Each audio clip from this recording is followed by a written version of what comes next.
Hi guys, welcome to Pointy Not Sharp. Today we're taking a look at a Brazilian model of 1908 bayonet for the Brazilian 7mm model of 1908 rifle. That rifle was produced by DWM in Germany for the Brazilian military, and it's pretty much a clone of the German Guerra 98 rifle. Now these bayonets were made in Germany, Belgium and Brazil. I'm not clear how many were made and how many were made in which country. In Germany, they were made by numerous manufacturers. I haven't been able to ascertain who made them in Belgium, but in Brazil, they were made by their own internal arsenal FI. And the later version of this bayonet, the model of 1908/34, was made in the Czech Republic. Now, having a look at this bayonet, you might notice it is a little bit longer than your average Mauser bayonet and has a much more pronounced or sharper tip to it.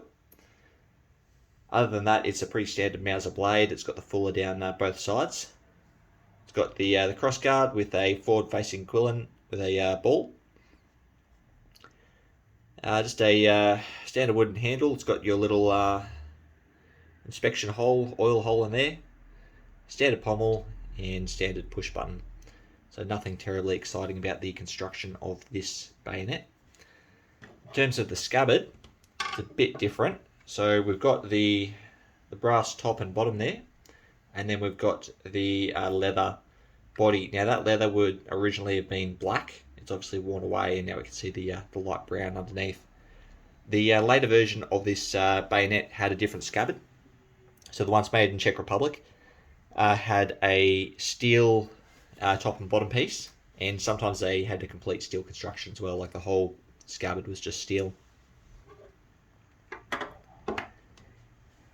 Now, the markings on this bayonet, usually would expect to see a manufacturer and place of manufacture on the ricasso on a Mauser style bayonet. That's not the case here, as you can see. So nothing on the ricasso, but then on the spine of the blade we have a B. And I've been told that that B represents that this was made in Belgium. Focus again. Now, when the Brazilians ordered these bayonets from Belgium, they requested that the serial number letter prefix and inspection marks be in the Greek alphabet. So, over here, we have a zeta.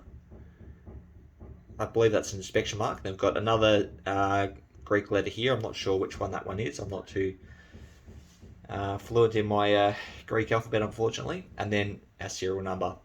So as per pretty much all Mauser serial numbers, they have a 10,000 range before the letter increments 1 up. So based on what that letter is, or each letter would represent a batch of 10,000. And then on the tang, on the other side, down there we have a little R. Now, I've done some reading, some research online, asked around a few people who are pretty knowledgeable. As far as I can tell, no one knows what that R stands for.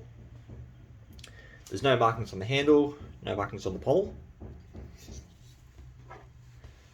Having a look at the scabbard, so I've seen other examples of this bayonet having a matching serial number on the stud, on the scabbard here. This one doesn't have one, and it doesn't appear that it's worn away either. So it's either a non-matching scabbard from Germany or somewhere else, or this one just for whatever reason doesn't have the serial number. There's no markings on the throat, mouth. The only marking on the whole scabbard is a little quality inspection mark on the ball. Looks like a little 0 or a little O or a little circle or something.